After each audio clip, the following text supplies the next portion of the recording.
Hello everyone, मेरा नाम है आकाश चमलगाय और मैं आप सबका स्वागत करता हूँ मेरे इस YouTube channel Bala Netra the hidden eye पे। आज का ये वीडियो शायद थोड़ा लंबा होगा और हो भी क्यों ना, आखिर राम लाला की बात है, आस्था का विषय है। तो उम्मीद करता हूँ कि आप लोग वीडियो के एंड तक रहोगे और पूरा वीडियो देखोगे। अभी भी समय है, सुप्रीम कोर्ट का फैसला आने से पहले मुसलमानों को ये जगह हिंदुओं को सौंप देनी चाहिए और एक मिसाल कायम करनी चाहिए। यह उनसे मेरा विनम्र अनुरोध है, क्योंकि यह स्थल हिंदुओं के लिए उतना ही महत्वपूर्ण है जितना मुसलमानों के लिए मक्का और मदीना। ये बात मैं नहीं कह रहा, यह स्टेटमेंट था एक प्रशंसित पुरातत्वविद, एएसआई के फॉर्मर रीजनल डायरेक्टर पद्मश्री के मोहम्मद जी की। के मोहम्मद 1976-77 के उस टीम का हिस्सा थे जिस टीम ने प्रोफेसर बीबी लाल के नेतृत्व में उस विवादित स्थल की खुदाई की थी। उनका यह भी कहना था कि जेएनयू के कम्युनिस्ट हिस्टोरियंस और अलीगढ़ मुस्लिम यूनिवर्सिटी के हिस्टोरियंस मुसलमानों को उकसा रहे हैं, वो फैक्ट को छुपा के एक अलग ही नैरेटिव दुनिया के सामने प्रेजेंट कर रहे हैं। तो आखिर वो ऐसा क्यों कह रहे थे? क्योंकि 1976-77 के उस खुदाई के दौरान मोहम्मद ने पाया कि विवादास्पद मस्जिद के 12 हिस्से मंदिरों के अवशेषों से बनाए गए थे। उन्होंने घड़े के आकार का पूर्ण कलश की खोज की, जिसे हिंदुइज्म में अष्टमंगला चिन्ह का भाग कहा जाता है और जो 12वीं और 13वीं शताब्दी के मंदिरों के आधार में पाई जाती है। गुप्तकालीन समय के महाकवि कालिदास के महाकाव्य रघुवंश के अनुसार कौशाम्बी के महाराज कुश ने अयोध्या को फिर से बसाया और उन्होंने ही वहां पर जन्म स्थान मंदिर का निर्माण कराया था। लोमेश रामायण में वर्णन है कि उन्होंने ही सबसे पहले अपनी पिता की जन्मभूमि पर पत्थरों के खंबे वाले मंदिर का निर्माण कराया था। धार्मिक ग्रंथों के अनुसार उज्जैन के महाराज विक्रमादित्य ने ईशा पूर्व में सरयू नदी के लक्ष्मण घाट को आधार बनाकर 360 मंदिरों का निर्माण कराया था और साथ ही उन्होंने प्रभु श्री राम के जन्मभूमि पर एक भव्य मंदिर का भी निर्माण कराया था। शुंग वंश के प्रथम शासक पुष्यमित्र शुंग ने इस मंदिर का रेनोवेशन कराया था। पुष्यमित्र शुंग का इंस्क्रिप्शन भी हमें मिलता है अयोध्या से, जहां पर ये हमें मिलता है कि उन्होंने अपने शासन काल में 2 अश्वमेध यज्ञ वहां पर कराए थे। फिर 1526 में बाबर भारत आते हैं।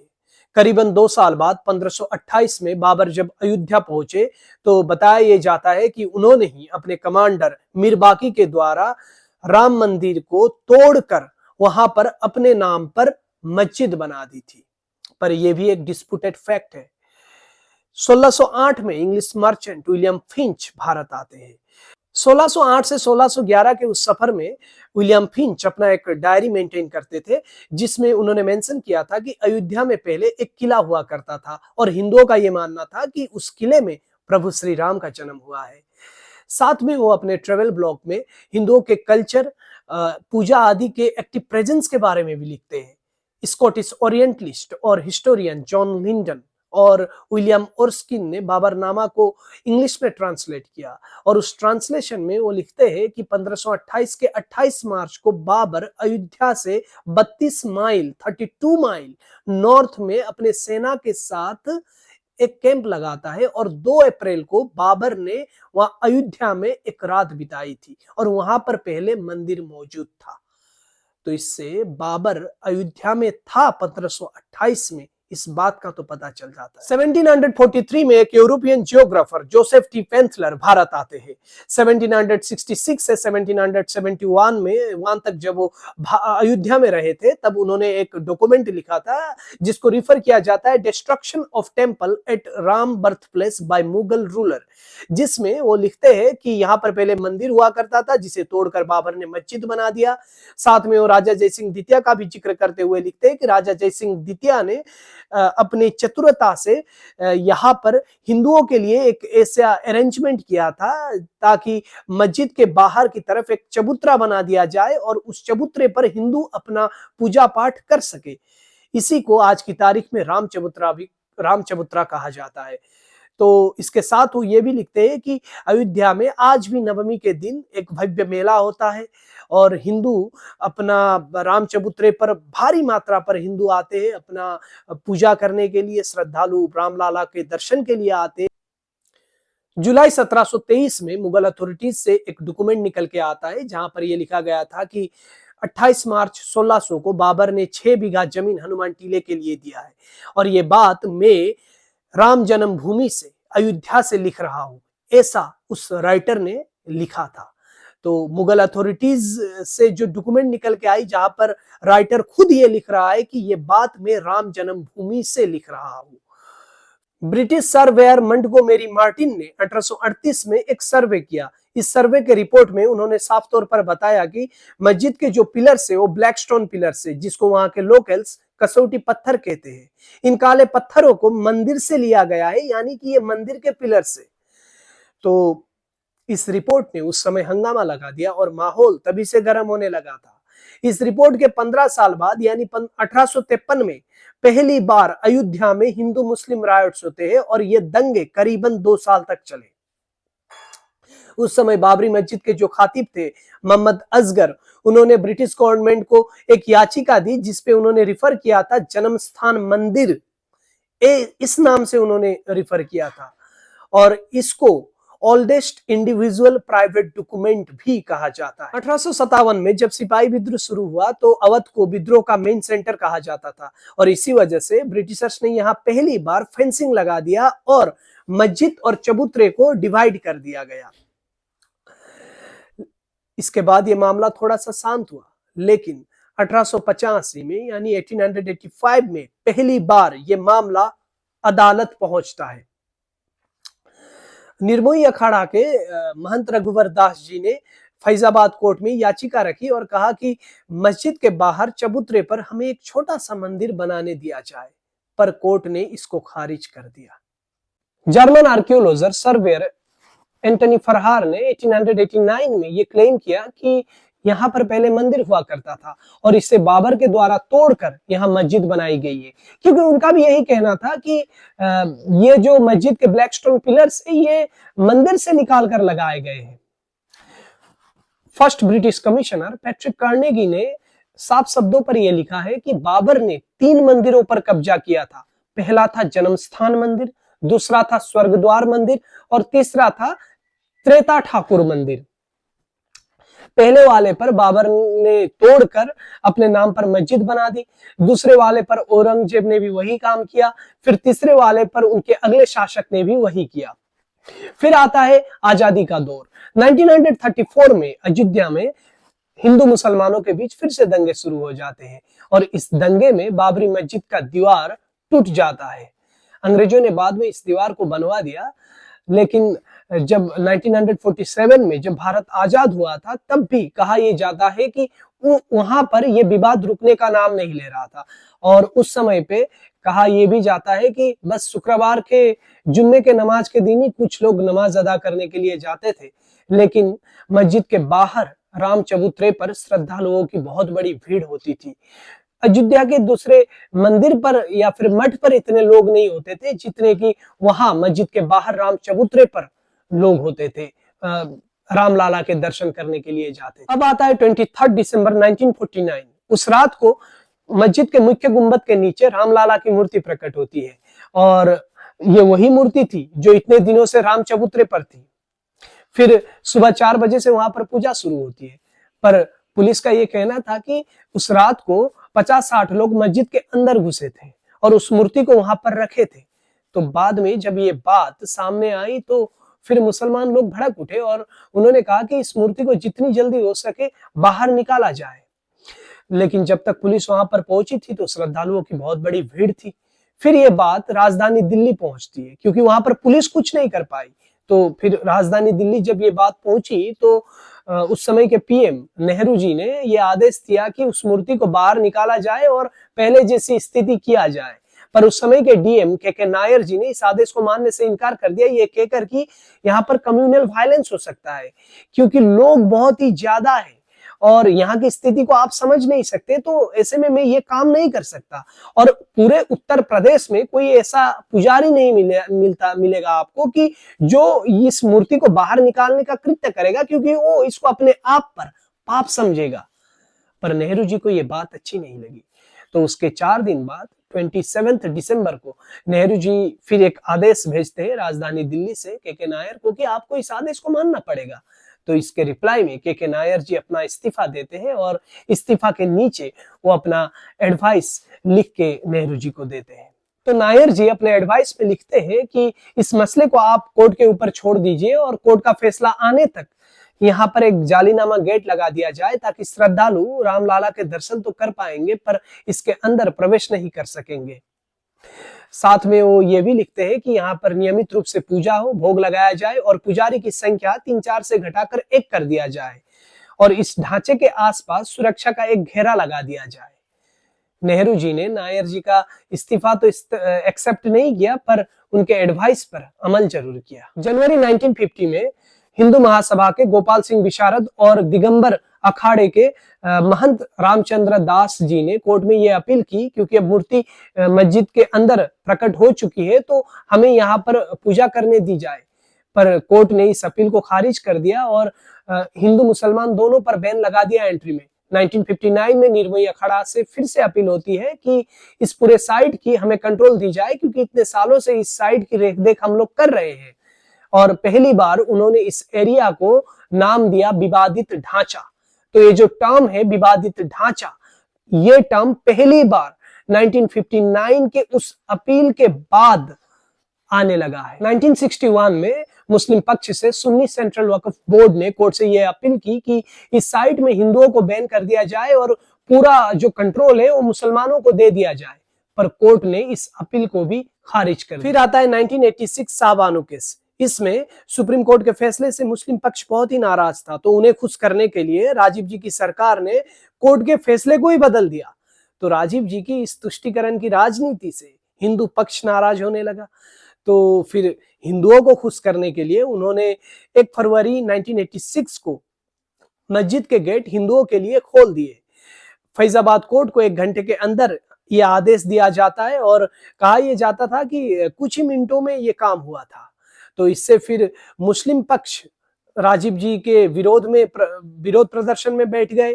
तो फिर 6 फरवरी 1986 को लखनऊ में BMAC का गठन होता है, यानी बाबरी मस्जिद एक्शन कमेटी का गठन होता है। अगस्त 1989 को इलाहाबाद हाई कोर्ट का लखनऊ बेंच सारे पिटीशंस को एक साथ लेता है और इस पूरे साइट में अब स्टेटस को लगा दिया गया, यानी कोई भी अंदर नहीं जा सकता। तो फिर ऐसे में विश्व हिंदू परिषद ने राम मंदिर आंदोलन की शुरुआत कर दी और भागलपुर में शिलाओं को इकट्ठा किया जाने लगा। 1989 के अक्टूबर के महीने में जब शिलाएं इकट्ठी की जा रही थी तो ऐसे में हिंदू और मुसलमानों के बीच एक विवाद होता है। इस विवाद ने बाद में दंगे का रूप लिया और भागलपुर का ये दंगा करीबन 1 महीने तक चला, जिसमें 1000 से भी ज्यादा लोगों की जान गई। 9 नवंबर 1989 को विश्व हिंदू परिषद ने विवादित ढांचे पर शिलान्यास कराने की घोषणा की, पर सरकार को ये चिंता थी कि इतनी मात्रा में जब कार सेवक आएंगे तो कहीं ये मस्जिद को तोड़ ना दे। पर राजीव जी हिंदू वोट को भी खोना नहीं चाहते थे, तो इसी वजह से उन्होंने VHP को बड़ी आसानी से मंजूरी दे दी। कांग्रेस ने सब कुछ किया पर फिर भी इलेक्शन हार गया क्योंकि उस समय लोग बोफोर्स स्कैम को भुला नहीं पा रहे थे। फिर VP सिंह जी की सरकार बनती है और VP सिंह जी की सरकार को बीजेपी भी अपना समर्थन देती है। और यहाँ पर नोट करने वाली बात यह है कि बीजेपी को भी इस बार अच्छी खासी सीट्स मिले थे, क्योंकि 1984 में उन्हें सिर्फ 2 सीट्स मिली थी, लेकिन जैसे ही उन्होंने राम मंदिर को मुद्दा बनाया, राम मंदिर को पकड़ के रखा, तो फिर उन्हें इस बार 85 सीट्स मिली। और VP सिंह की सरकार को लेफ्ट की पार्टीज भी अपना समर्थन दे रही थी और बीजेपी ने भी अपना समर्थन उनको दिया। और ऐसा पहली बार हुआ था कि लेफ्ट और राइट दोनों ही पार्टी एक ही सरकार को अपना समर्थन दे रही है। 25 सितंबर 1990 को एक रथ यात्रा का आयोजन किया जाता है सोमनाथ से अयोध्या तक। लाल कृष्ण आडवाणी, मुरली मनोहर जोशी, अटल बिहारी वाजपेयी जैसे बीजेपी के और भी बहुत सारे बड़े बड़े दिग्गज नेता इसमें शामिल थे। और नरेंद्र मोदी जी की उम्र उस समय करीबन 40 साल बताई जाती है और कहा यह जाता है कि नरेंद्र मोदी जी ने गुजरात के सोमनाथ से शुरू होने वाली उस रथ यात्रा पर बहुत ही अच्छी तरीके से उसको ऑर्गेनाइज किया था। तो फिर 30 अक्टूबर को यह रथ यात्रा अयोध्या पहुंचेगी, इस बात का ऐलान भी होता है। अब हुआ ये कि जैसे ये रथ यात्रा शुरू होने लगा तो देश के अलग अलग हिस्सों में हिंसा बढ़ने लगी। कई सारी जगहों पर तो कर्फ्यू की सिचुएशन हो गई।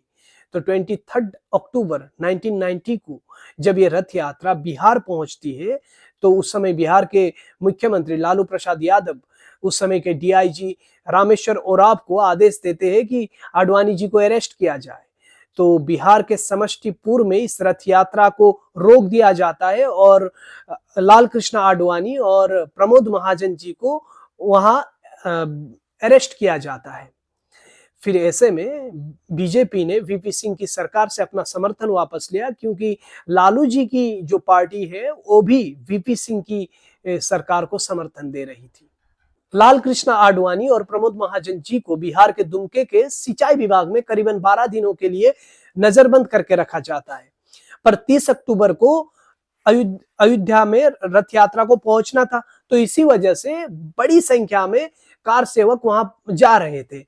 तो कहा यह जाता है कि कुछ लोगों ने मस्जिद के ऊपर चढ़कर झंडे लगाना शुरू कर दिया था। तो इन केस ऑफ इमरजेंसी को देखते हुए उस समय यूपी के मुख्यमंत्री मुलायम सिंह यादव जी ने कार सेवकों के ऊपर लाठीचार्ज और गोली चलाने का आदेश दिया। तो 30 अक्टूबर 1990 को बहुत सारे कार सेवकों ने अपनी जान दे दी राम मंदिर के लिए। 1991 में विधानसभा चुनाव के नतीजे में कुछ इस प्रकार होते हैं कि बीजेपी को 221 सीट्स मिलती है और यूपी के नए सीएम बनते हैं कल्याण सिंह बीजेपी से। कल्याण सिंह जी की सरकार ने ढांचे के आसपास का 2.77 एकड़ जमीन जन्मभूमि न्यास को लीज पर टूरिज्म पर्पस के लिए दे दिया। ये जन्मभूमि न्यास पिछले 50 सालों से मंदिर के लिए लड़ रही थी। तो ऐसे में मुस्लिम पक्ष विरोध प्रदर्शन में आते हैं। तो इसी वजह से उस समय भारत के प्रधानमंत्री पीवी नरसिम्हा राव ने हिंदू और मुसलमानों के बीच मध्यस्थता कराने के लिए वीएचपी और बाबरी मस्जिद एक्शन कमेटी के सारे लीडर्स को 30 अक्टूबर 1992 को दिल्ली बुलाया। और ऐसा पहली बार था किसी प्रधानमंत्री के द्वारा इस मुद्दे पर मध्यस्थता कराने की कोशिश की गई थी। पर इस मीटिंग का कोई भी निष्कर्ष नहीं निकलता है। मीटिंग से निकलते ही वीएचपी उसी दिन ये कार सेवा डे का ऐलान करती है। 6 दिसंबर को कार सेवा की जाएगी और देश भर से ज्यादा कार सेवक अयोध्या पहुंचे, इसीलिए वो कार सेवकों से आह्वान करते हैं। पीएमओ में इंटेल गया था कि उस दिन कुछ बड़ा होने वाला है। तो इसी वजह से नरसिम्हा राव जी की सरकार ने ये दबाव बनाया था कि यहाँ पर प्रेसिडेंशियल रूल लगा दिया जाएगा। पर उस समय के यूपी के मुख्यमंत्री कल्याण सिंह जी ने आश्वासन देते हुए कहा कि ऐसा कुछ नहीं होगा, यहाँ पर कोई भी तोड़फोड़ नहीं होने वाली, क्योंकि कार सेवा जो है वो 200 गज की दूरी पर की जाएगी। 6 दिसंबर करीबन 10 बजे तक जब बड़े बड़े नेता साइट पर पहुंचे जहां पर कार सेवा होने वाली थी, तो बताया यह जाता है कि उनके भाषण के बाद ये जो भीड़ थी ये अचानक उग्र हो जाती है और गुंबद पर चढ़ना शुरू कर देती है। पहला गुंबद 1:45 पर गिरा दिया जाता है, दूसरा गुंबद करीबन 3:30 बजे तोड़ दिया जाता है और जो मेन गुंबद है उसको करीबन 5 बजे ध्वस्त कर दिया जाता है। अब इसके बाद लोगों ने वहां पर छोटे छोटे मंदिर बनाना शुरू कर दिया और रामलाला की जो प्रतिमा है उसको लाके वहां पे रख दिया। अब आज का जैसा जमाना नहीं था, तो इसी वजह से जब ये बात धीरे धीरे पूरे देश भर में फैला तो तब तक सरकार जो है वो हिल चुकी थी। करीबन 6 बजे के आसपास बताया ये जाता है कि यूपी में प्रेसिडेंशियल रूल लगा दिया गया। केंद्रीय सरकार ने कल्याण सिंह को सस्पेंड कर दिया, लेकिन कल्याण सिंह जी ने 6:15 बजे ही अपना इस्तीफा जो है वो दे दिया था। तो इसके बाद देश के अलग अलग हिस्सों में हिंसा होने लगी, बहुत ज्यादा दंगे होने लगे, जिसमें करीबन 2000 से भी ज्यादा लोग मारे जा चुके थे। पूरी दुनिया भर में एंटी हिंदू सेंटिमेंट बढ़ गया। पाकिस्तान में करीबन 30 मंदिरों को गिरा दिया जाता है, बांग्लादेश में 12 मंदिरों को तोड़ दिया जाता है। पूरे दुनिया भर में हिंदू फोबिया बढ़ने लगा। इसी वजह से इन सब चीजों को देखते हुए बाबरी मस्जिद के डेमोलिशन के मुख्य दोषियों को जांच के लिए मुख्य दोषी कौन है इसके जांच के लिए 1992 16 दिसंबर को जस्टिस एमएस लिब्राहन कमीशन बना दिया जाता है। ये आग अब मुंबई पहुंचती है और वहां के दंगों में करीबन 900 लोगों की मौत होती है और बताया ये जाता है कि टाइगर मेनन और याकूब मेनन का जो ऑफिस है उसको भी जला दिया जाता है। तो इसके रिटेलिएशन में 93 में सीरियल ब्लास्ट होता है जिसमें करीबन 200 लोगों की मौत होती है। तो इतना सब कुछ होने के बाद अब देश जो है वो धीरे-धीरे उभर ही रहा था इन सब चीज़ों से। और बीजेपी भी जो है वो राम मंदिर के मुद्दे से दूरियां बनाना शुरू कर रही थी। तो ऐसे में अचानक 7 साल बाद वीएचपी ने सरकार को कड़क संदेश देते हुए कहा कि आप जितनी जल्दी हो सके मंदिर निर्माण का काम शुरू कर दीजिए, और मंदिर निर्माण का तारीख भी ऐलान करते हुए कहती है कि 15 अक्टूबर 2002 को मंदिर निर्माण का कार्यक्रम शुरू किया जाएगा। और वो देश भर के जितने कार सेवक है उन सब से आह्वान करते हैं कि आप लोग जितनी जल्दी हो सके भारी संख्या में अयोध्या पहुंचे और खुद से ही मंदिर निर्माण का कार्यक्रम शुरू कर दे। तो इसी बीच उस समय के भारत के प्रधानमंत्री अटल बिहारी वाजपेयी जी ने हिंदू और मुसलमान पक्ष के बीच समझौता कराने की पहल की। कार सेवक जब अपनी सेवा करके वापस आ रहे थे तो गोधरा में एक ट्रेन में आग लगा दिया जाता है जहां 58 कार सेवक और बहुत सारे लोगों की मौत होती है। तो ये भी बाबरी मस्जिद डिमोलिशन का रिटेलिएशन। अब इसके 6 महीने बाद अप्रैल 2003 में हाई कोर्ट के 3 जजेस के बेंच मालिकाना हक के लिए सुनवाई शुरू कर देते हैं। और इस बार उन्होंने ये काम दिया एएसआई यानी आर्कियोलॉजिकल सर्वे ऑफ इंडिया को, और उनको 6 महीने का वक्त देते हुए कहा कि अगस्त 2003 तक आपको रिपोर्ट पेश करनी है। और जब एएसआई ने काम शुरू किया तो पहली बार राम मंदिर के वहां होने का साइंटिफिक प्रूफ हमें मिलता है। एएसआई के इस साइंटिफिक रिपोर्ट के बाद पूरी दुनिया भर के आतंकी संगठन एक्टिव हो गए और भारत पर हमला बोलना शुरू कर दिया। जुलाई 2005 में लश्कर ए तैयबा के 5 टेररिस्ट नेपाल के रास्ते अयोध्या पहुंचते हैं और गोलीबारी में वहां 6 लोगों की मौत हो जाती है। इसके काउंटर में हमारे फोर्सेस ने पांचों के पांचों आतंकियों को गिरा दिया। पर उसके बाद जो हिंदू संगठन है उन्होंने ये मांग की कि यहाँ पर बुलेट प्रूफ कांच बना दिया जाए ताकि ऐसा फिर से ना हो हमला। लेकिन जो मुस्लिम पक्ष था वो इसके विरोध में था, क्योंकि उनका कहना था कि इससे कोर्ट का स्टेटस ऑर्डर का तौहीन होगा, क्योंकि कोर्ट ने जो स्टेटस ऑर्डर लगाई थी कि वहां पर कोई भी नहीं जा सकता, तो इसका तौहीन होगा, ऐसा मुस्लिम पक्ष का कहना था। जून 2009 को लिब्राहम कमीशन 17 साल बाद अपना जो रिपोर्ट था वो मनमोहन सिंह सरकार को पेश करती है, और इसमें बीजेपी के बड़े बड़े नेता जैसे वाजपेयी, अडवाणी, मुरली मनोहर जोशी, इन सबको मेन एक्यूज्ड बताया जाता है। 3 सितंबर 2010 को हाई कोर्ट ने अपना 3 पक्षीय डिसीजन सुनाया मालिकाना हक पर। यानी वो जो 2.77 एकड़ जमीन कल्याण सिंह जी के समय में राम जन्मभूमि न्यास को मिला था, उस पर अब अलग फैसला आता है। इसमें होता यह है कि जो सेंट्रल एरिया है वो राम जन्मभूमि न्यास को मिलता है। सीता रसोई और राम चबूतरे का लैंड निर्मोही अखाड़ा को मिलता है, और बाकी का जो एरिया है बचा हुआ वो सुन्नी वक्फ बोर्ड को मिलता है। पर इस फैसले से कोई भी खुश नहीं था, तो इसी वजह से इस फैसले को चैलेंज करते हुए सुप्रीम कोर्ट में 14 अपीलें डाली गई। तो 2011 में ये मामला पहली बार सुप्रीम कोर्ट पहुंचता है। 2017 में इस मामले को फिर से इस सुनवाई की जाती है, और 2019 में यहाँ सुनवाई पर तेजी लाई जाती है। मैंने आपको जिन डॉक्यूमेंट्स के बारे में बताया, ब्रिटिशर्स के टाइम पे जो सर्वेज हुए थे, जो ट्रेवलर्स ने जो लिखा था, तो इन सारी दलीलों को देखा जाता है। फिर 16 अक्टूबर 2019 को सुप्रीम कोर्ट अपना फाइनल सुनवाई शुरू कर देता है, और 40 दिन बाद 9 नवंबर 2019 को सुप्रीम कोर्ट की फाइनल सुनवाई पूरी होती है। तो ये एक ऐतिहासिक दिन था जिस दिन सुप्रीम कोर्ट के 5 जजेस के बेंच ने एएसआई के रिपोर्ट को मद्देनजर रखते हुए 142 आर्टिकल 142 का यूज करते हुए इस पूरी एरिया को रामलाला विराजमान को दे दिया गया। सुप्रीम कोर्ट ने यह भी आदेश दिया कि 3 महीने के अंदर आपको एक ट्रस्ट बनाना होगा इसको चलाने के लिए। 5 फरवरी 2020 को एक ट्रस्ट को मंजूरी मिलती है। सुप्रीम कोर्ट के फाइनल सुनवाई के दौरान करीबन 10 लाख पन्नों को स्कैन किया जाता है। इस पूरे केस में 5 लॉ सूट्स फाइल किए जाते हैं। पहला लॉ सूट गोपाल सिंह विशारद जी ने राइट टू वर्शिप के लिए 1950 में फाइल किया था। दूसरा लॉ सूट निर्मोही अखाड़ा से फाइल किया गया था 1959 में। उस समय तो इसको कोर्ट ने डिसमिस कर दिया था, पर फाइनल फैसले में ये आता है कि मेन ट्रस्ट में निर्मोही अखाड़ा से एक मेंबर को जरूर रखना पड़ेगा।